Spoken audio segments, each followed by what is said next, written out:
Good morning, Jason here, Birchfield Family Farm. We are in Oxford, Ohio. Have an encouraging word for you today. This comes from Judges 15.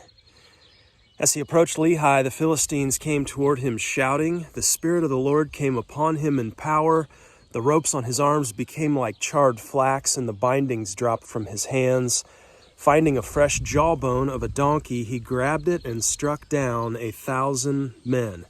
Then Samson said, "With the donkey's jawbone I have made donkeys of them. With the donkey's jawbone I have killed 1,000 men." The Lord continues to deliver and continues to bring victory to his people, many times through the foolish things of this world. Be encouraged today, saints. Do not give up. We've got a gorgeous day on the farm here, mid-60s. Windmills saying the wind is out of the northwest today. We had over 4/10 of an inch of rain last night, and that puts us right back in the ball game here on this rotation. Let's get out here and get after it. Okay, running quarter-acre paddocks here on this rotation this year. You guys that follow along know where we're at here. We been skipping across these pretty quick. We ran it backwards, came down this way, over into here, and then on out. We're at the very last paddock right now. You can see cattle down there. A lot of these quarter-acre paddocks were staying 2 days, but some of them we've just done one. Skipping them quick is the name of the game this time of year when this grass is just exploding. Got a few of the rams we peeled off down there with cattle as well. The ewes and the lambs, we moved them out of here 2 days ago, I think it was. And they've knocked down this grass pretty good, as well as the rams. Knocked down that grass there. You can see the difference in the color, so we can move these meats here and not have to move. Let's go over here and take a look at these meats. Okay, we're stepping up. You guys remember the feed schedule that I put out? I think that was last video. We're stepping up today from 20 pounds up to 27 pounds. And that'll be this entire week. We're feeding out 27 pounds a day. So we're getting up there in the feed. You know, we get to that last day, or that last week. I think it's the last 2 weeks, and it's something like 45 pounds, 44 pounds a day, which, you know, it gets expensive, and it's risky. It's risky as well, but you know, it's one thing on the farm here that we think is worth the risk. The meat is just delicious. Getting all kinds of good stuff, bugs and whatnot. Let's get them moved, get them fed out.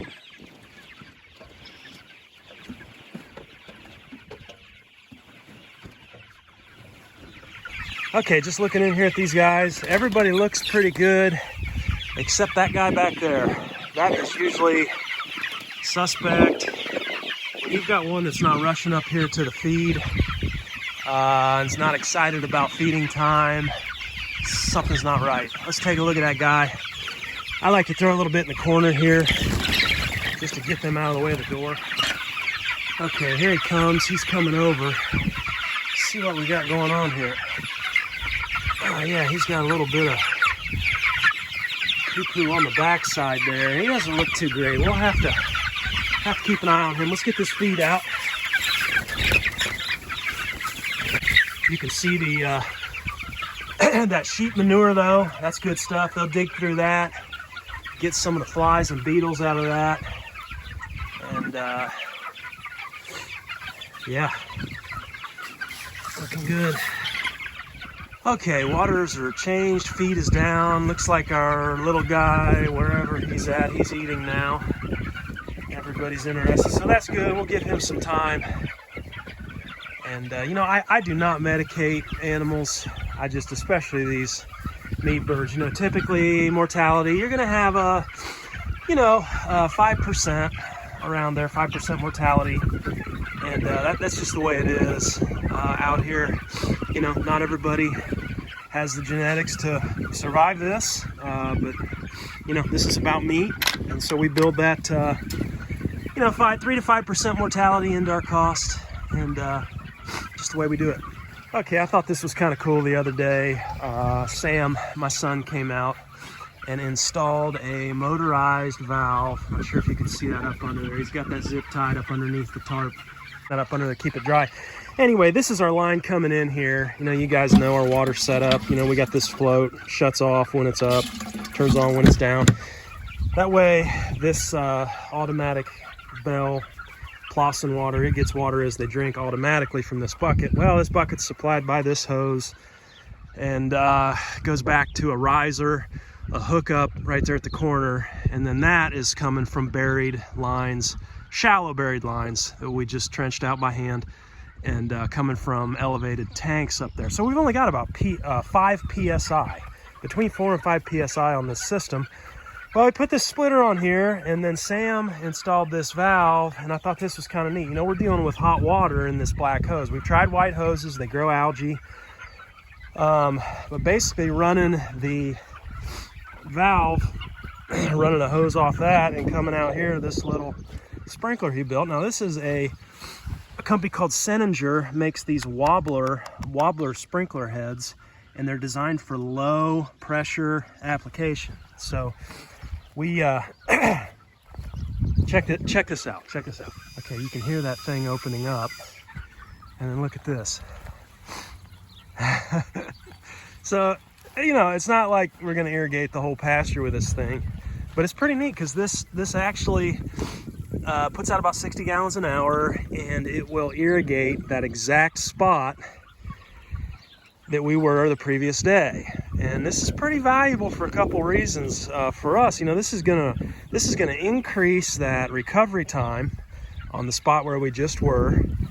And then also we can set this valve on a schedule, and that's gonna bleed that hot water out of that line and keep this meat bird water cold all throughout the day on a hot sunny day. So, you know, we can again put that on a schedule. You know, you can go in, get it to go off, you know, however often you want, really. And then we just shut this thing off here. I'll show you that. Okay, I just kicked it off. Cool, automatic. So kind of neat to be able to irrigate this spot behind. You know, this time of year, May is not really that big of an issue, but you run a batch of meat birds in July, late July through August, and man, the spots where you've been, I mean, they take twice as long to recover, at least, versus this time of year. So I don't know. I just thought it was kind of neat. You know, I'm not gonna go using this Yolink stuff on critical applications, like where a barn's gonna burn down if it doesn't shut off or something like that. But we've got the temperature sensor in there. You can see, and I'm able to control these heat lamps. We're kind of beyond that stage here. I need to take those out. But, you know, it's nice just to be able to check in on my phone, see, you know, what the temp is out here, what's going on. And I don't know. I thought that was pretty cool. Okay, we've got the massive swarm that we caught on the fence post here a week or two ago. Got them moved into a full hive here, and they are just going gangbusters. This whole thing is just packed full of honeybees. I'm gonna try and stay on top of this here, continue adding supers through the season as we need to. Should be interesting. Okay, let's go have a look at sheep here. We put them in this section right by, little area there right by the barn. They had a little bit of shade. This is mama ewes and lambs, and we did that. We had them in that spot there for probably a day and a half. We've moved them over here. We're gonna run this front pasture again while the cattle are doing their thing down in the woods. Okay, so taking a look at this, yeah, they hammered this. They hammered this real good. This was not, we had the cattle here mid-April coming in here. Remember the heat issue? We had 80 some degrees in April, and so I let the cattle kind of up in here. And so this was not too long, but they've hammered this even after a day. Wow. Okay, probably should have skipped along a little quicker here, but it will bounce back this time of year. Let's get them moved. Okay, Sam the man here is going to let sheep out. He got some real nice green grass Come on, ladies. Oh, they're loving it. Kicking their heels up already. Here they come. Oh, there's our new little guy. So we had a first year lamb, just what's 3 days old maybe he is, that little ram there. Tickled to death to see that. Oh yeah, they're loving this. Let's take a look here. Tons of clover, see some dandelion, orchard grass, looks like some pigweed. Let's see, what about, I remember seeing alfalfa. I think we do have some alfalfa growing through here. Got our automatic water hooked up here with the float. Again, that Joby Mega Flow valve, keep that thing full. Let's go see what the sheep are getting into. There's your alfalfa there. Oh yeah, nice looking. Yeah, these lambs are looking great. I'm very happy with their progress here. We got a couple of these that are they're pretty big, Okay, out here with cattle, before we go over that, we get a lot of people asking about our water system here on the farm. Just wanted to show you what we're doing. This is a hookup in here. Get all these parts from PowerFlex, flip this up, and so when there's nothing in it, it's not on. This riser part here attaches right to a garden hose. You can see the clip on there. And then when I clip this in and it snaps, there it goes, then you'll see we get water coming out of the hose. And so I'm gonna take this guy, put him right on my tank here. And then we've got this Joby Mega Flow valve in here that, you know, that's gonna shut off when this float comes up. And this has worked out really well. Now, we have HDPE lines buried just under the surface here. This is not a winter grazing setup. This is just for the summer. And those lines are coming from elevated tanks in the barn there. Only 5 PSI. 5 PSI on this system is all we need. That's been more than enough. And you know, we've got the cattle in here. We've got some rams in the back there. And this is enough. It keeps up. Been very happy with this. The point here was no hauling water. I do not want to haul water. Okay, so cattle are over here in the corner. They know what's going on. Let's take a look here. 2 days. Let's take a look at what we got going on. 2 days, not quite 2 days, out in this quarter-acre paddock here, and a lot of trample. We've got some. They've eaten it down pretty good in spots. We could probably be skipping along in about a day per paddock right now, to be quite honest. This is what we're coming on to here. If you guys remember, we were running sheep here, what, 2 weeks ago? And so normally I'm not coming back. You can see our line there where we mowed for the netting. Normally I'm not coming back to this. You know, normally I'm taking the cattle over to the woods at the end of the rotation. But I'm gonna move them over here, pop them over here for maybe about a day. Let's do a day here. Let's do a day there. I mean, look at these seed heads. What I'm discovering is cattle are much harder on a paddock than sheep are. And I know there's more weight there. There's just more pressure. But sheep just, we see a quicker recovery. A lot of orchard grass in here going to seed. I'm not really wanting these seed heads. I'd rather have it longer than shorter though, that's for sure. I mean, looking down here, you know, your clovers are popping back since the sheep have been in here. Let's see some dandelion in there. Normally seeing some plantain. Spend about a day in here, and let's see what kind of, there's a mammoth clover flowering out already. So yeah, let's knock down these seed heads, just put a little pressure on it, and let's keep them skipping along here. Come on, let's go. All right, let's look everybody over here. This is Mr. Big. He's a younger intact bull. He started out pretty slow. These Devons are a little slower. But I've been pretty happy with him lately. Here goes Daisy. She should be bred. We need to talk about her. LP, her calf. There's the big boy. Patrick, herd sire. Emma, there's Petey the steer. And of course, Joy. You do this every time, Joy. Come on. Come on, boy. Look at her, though. Does she not look great? I mean, she's a December calf. I mean, I am super pleased with her. Go on. No, everybody's down there. The gate's down that way. Go on. Yeah, go on. There you go. There we go. All right. Well, that's a pretty shot there with that windmill in the background, huh? All right, we'll see what they can do on here. I need to herd these sheep up. Let's take a look at Pat's here. Nah, we're getting closer to being looking good. That's just a little on the runny side. Looking at the impact here. Yeah, they hit this down pretty good in spots.